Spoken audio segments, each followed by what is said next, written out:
আজকে সে মকর রাশি নিয়ে, মকর রাশির সাথে থেকে মুক্তি সবার মাথায় পা দিয়ে চলবে। অর্থ, এত অর্থ আসবে ভাবতে পারছেন না আপনি। অর্থের পর অর্থ, ব্যবসা, বিবাহ, সর্বদিক থেকে ডেভেলপমেন্ট করবে মকর রাশি মকর লগ্নের ক্ষেত্রে। কোন কোন নক্ষত্র করবে, কোন কোনভাবে করবে, কেন করবে, কোন গ্রহের জন্য করবে, কোন গ্রহ ট্রানজিট করবে, এটা জানতে হবে। আপনি আর কী ফল পাবেন? শুধু কি অর্থ পাবেন, নাকি বিবাহ পাবেন, নাকি স্ত্রী পাবেন, নাকি চাকরি পাবেন, নাকি ব্যবসা পাবেন, নাকি কারোর থেকে ফাটকা অর্থ ইনকাম করতে পারবেন? সেই বিষয় নিয়ে জানতে গেলে সঙ্গে থাকতে ভিডিওটা দেখতে হবে। প্রথমে আছে মকর রাশি মকর লগ্নের ক্ষেত্রে 2025 সোনার বছর। আপনার ক্ষেত্রে সোনার বছর। কেন সোনার বছর? এই সোনার বছরে একটাই কারণ, এটা হচ্ছে মঙ্গলের বছর। মঙ্গল আপনার ইনকামের অধিপতি, মঙ্গল আপনার চতুর্থ অধিপতি, গৃহ বাড়ি সম্পত্তি ক্রয় করবার অধিপতি। এই মঙ্গল আপনার নিজের শরীরের পরিকাঠামো তৈরি করবার অধিপতি। এই মঙ্গল অর্থ আসার অধিপতি।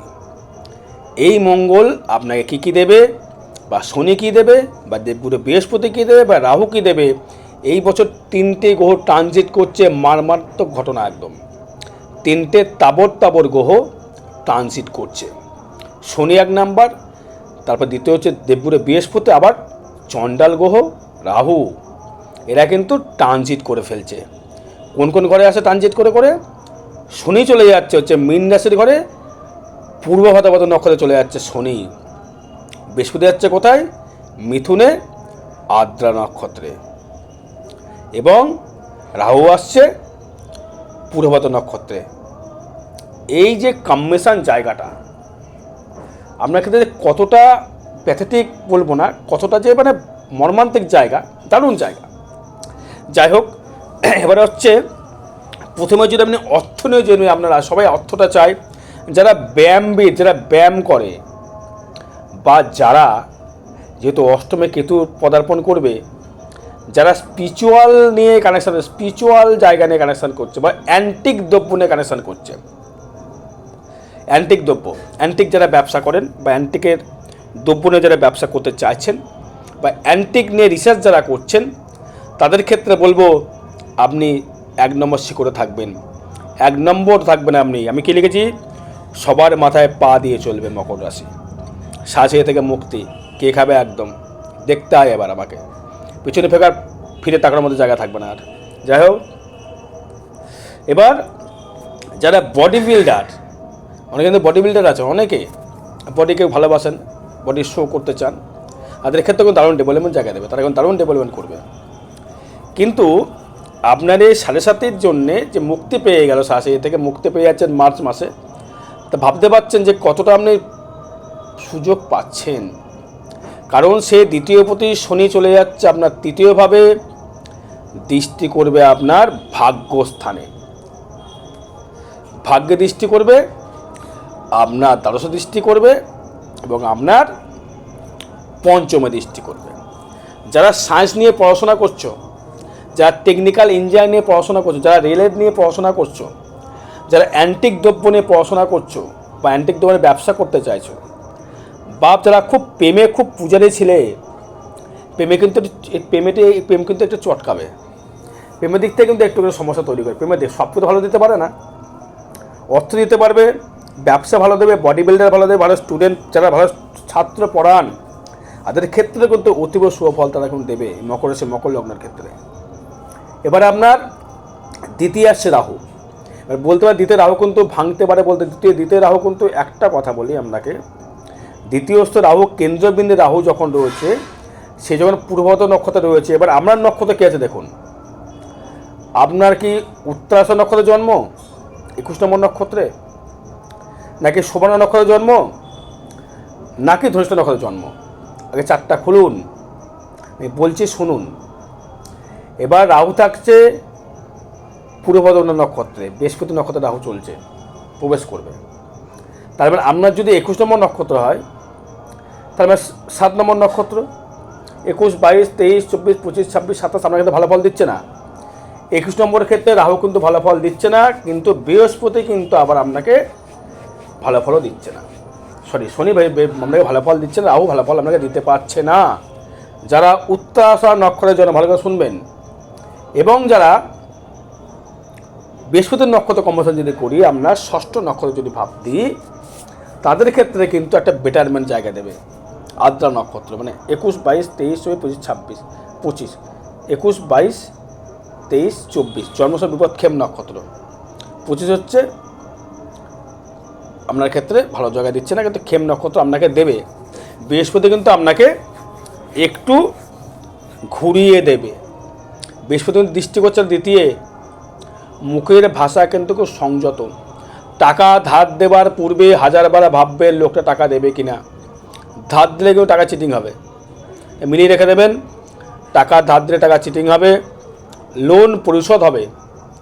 টাকা দিলে ধার দিলে চিটিং হবে, লোন পরিশোধ হবে, বা মুখের ভাষার জন্য শত্রু বৃদ্ধি হবে। যেহেতু মঙ্গলের বছর, আপনার মঙ্গল চতুর্থপতি একাদশপতি, সে মঙ্গল কিন্তু আপনাকে নিয়ে যাবে ছুটিয়ে। আমি আছি, চল দেখছি কী করা যায়। এই শ্বাসের মুক্তি পেয়ে গেল, শনিপুরা চন্দ্রপুরা ক্লিয়ার নিটিন ক্লিন হয়ে গেল। এই রাশির উপরে কিন্তু কোনো বাজে গ্রহ দৃষ্টি করছে না, না শনি আছে দৃষ্টি, না রাহু আছে দৃষ্টি, একাই করবে কাজ। এবার আসবো হচ্ছে আমি শোভনা নক্ষত্র, 22 নম্বর নক্ষত্র। 22 নম্বর নক্ষত্রটা কী হতে পারে? 22 চন্দ্রের নক্ষত্র। যারা স্টুডেন্ট আছো তাদের ক্ষেত্রে বিদ্যায় ডেভেলপমেন্ট অতীব, তাদের ক্ষেত্রে বিদ্যায় ডেভেলপমেন্ট অতীব হারে বিদ্যা ডেভেলপমেন্ট তৈরি করবে তাদের। কারণ শোভনা হচ্ছে সরস্বতীর নক্ষত্র। একটা মাত্র নক্ষত্র আছে আমাদের এই 28টা নক্ষত্রের মধ্যে, 27 নক্ষত্রের মধ্যে শোভনা, যে বিদ্যার ক্ষেত্রে ডেভেলপমেন্ট আর হচ্ছে পুনর্বসু বিদ্যার ক্ষেত্রে ডেভেলপমেন্ট। এই শোভনা 22 যদি হয়, 22, 23, 24, 22, 23, 24, 25, 26, 27, তার মানে বৃহস্পতি থাকছে হচ্ছে আপনার 25 নম্বর নক্ষত্রে।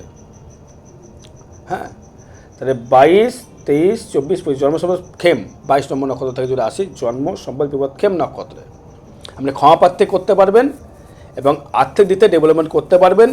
শনি আপনাকে তৃতীয়ভাবে থেকে দ্বিতীয় প্রতি হয়ে ব্যবসা ডেভেলপমেন্ট, অর্থনৈতিক ডেভেলপমেন্ট, মাছের ব্যবসা ডেভেলপমেন্ট করতে পারবেন, অ্যান্টিক দ্রব্য ডেভেলপমেন্ট করতে পারবেন, লিকুইড ব্যবসা ডেভেলপমেন্ট করতে পারবেন। এবং যারা সোনার উপর যারা ব্যবসা করছেন তাদেরকে ডেভেলপমেন্ট করতে পারবেন। যারা লিকুইড ব্যবসা, লিকুইড দ্রব্য, জলের ব্যবসা, মদের ব্যবসা, গোটা বাংলা যেটা ফরেন লিকার, ফরেন লিকারের ব্যবসা।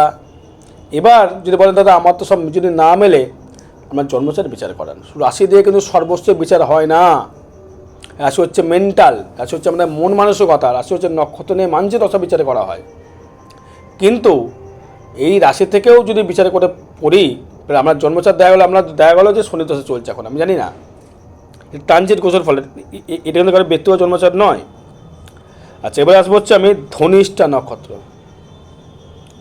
23 নম্বর নক্ষত্র, জন্ম সম্পদ বিপদ নক্ষত্রে। রাহু দ্বিতীয় আসবে, নক্ষত্র পাচ্ছে বিপদের, ভালো ফল নাই। কিন্তু বৃহস্পতি কিন্তু মালামাল করবে তৃতীয় প্রতি হয়ে, অর্থের ঝুড়ি বইবে, অর্থ অর্থ এত অর্থ কামাবেন আপনি। প্লাস বডি বিল্ডার বলুন, অ্যান্টিক ব্যবসা বলুন, মদের ব্যবসা বলুন, লিকুইড ব্যবসা বলুন, জলের ব্যবসা বলুন, মাছের ব্যবসা বলুন, পুকুরের ব্যবসা বলুন, ল্যান্ডের ব্যবসা বলুন, ল্যান্ড, মিষ্টি দ্রব্যের ব্যবসা বলুন, হোস্ট রেস্টুরেন্টের ব্যবসা বলুন, যা ছবেন তাই শোনা হবে আপনার ক্ষেত্রে। মকর সোনার ব্যবসা বলুন, আপনি যদি কোনো গোল্ডের ব্যবসা করেন গোল্ডের ব্যবসা বলুন, মনের ব্যবসা বলুন, খেলনার ব্যবসা বলুন, দালালির ব্যবসা বলুন, দালালি, যারা জমি জমা, যারা বোকার, ইংরেজি বলে বোকার, আমি বলছি দালাল, বাংলায় শুনতে খারাপ, বোকার স্ট্যান্ডার্ড ভাষা। যারা বোকারি করেন, যারা একটু ইনলিগাল ব্যবসা করেন, ভালো করে বুঝে, ইনলিগাল ব্যবসা, লিগাল নট ফর লিগাল, তাদের ক্ষেত্রে কিন্তু প্রচুর হারে অর্থ দেবে রাহু, দ্বিতীয় রাহু প্রচুর হারে অর্থ দেবে তাদের। সাথে মুক্তি পেয়ে গেল, শনি এবার আপনাকে ঢেলে দেবার পালা, আপনাকে নিতে হবে, তবে সৎকর্মের সহিত। কিন্তু মকরে বুঝতে পেরেছেন সাথে কী হালটা তো বুঝতে পেরেছেন, মকর রাশি কী হাল গিয়েছে আপনার। যারা ডাক্তার আছেন, এবার বিবাহ নিয়ে আসে, বিবাহ কথা বলতে ভুলে গেছি। বিবাহ সুসম্পন্ন, বিবাহ প্রেমের থেকে একটু বাধাপ্রাপ্ত হলেও বিবাহ সুসম্পন্ন বিবাহ কিন্তু হবে 2025 সালে। মকর রাশি মকর লগ্নে প্রচুর বিবাহ হবে, বিবাহতে বাধ্য, বিবাহ দেবে বিবাহ। কারণ 11 দৃষ্টি করবে হচ্ছে আপনার দৃষ্টি করবে শনি দশম দৃষ্টি করবে আপনার দ্বাদশে, এবং আমরা মানে সপ্তম অষ্টম দশম দৃষ্টি করবে রাহু, দশম দৃষ্টি করবে যে বৃহস্পতি, এবং নবমে দৃষ্টি করবে শনি, নবম দৃষ্টি করবে তৃতীয় দৃষ্টি করবে হচ্ছে আপনার শনি, এবং দশম দৃষ্টি দ্বাদশ দৃষ্টি করবে শনি। এবার ওই সপ্তমভাবে দৃষ্টি কিন্তু কোনো গ্রহ নেই, সেই কারণে আপনার চন্দ্রের জন্য মকর রাশির মকর লগ্নের ক্ষেত্রে বিবাহ জীবনটা একটু সুখময় হতে চায় না। তা ক্ষেত্রে বলবো আপনার ক্ষেত্রে সুফল পাবেন, বিবাহ হওয়ার যোগ রয়েছে। টাকা যখন কামাবেন, পারলে ল্যান্ড কিনুন, ল্যান্ড কিনে ডেভেলপমেন্ট করুন, রিক্রুটমেন্টে রাখা দরকার নেই। আর আগামী দিন বকুল অমাবস্যা 30 তারিখে থাকবো তারাপীঠ মহাশ্মশানে। যে কোনো গ্রহদোষ প্রশীভূত করবার জন্য যোগাযোগ করবেন। যে কোনো সমস্যা, বিবাহ বাধা, ব্যবসায় বাধা, অর্থনৈতিক পরিকাঠামো খারাপ হচ্ছে, ঋণে জড়িয়ে গেছে, সর্ব বাধা যোগাযোগ করবেন। জয় মাতারা, জয় গুরু বামদেব।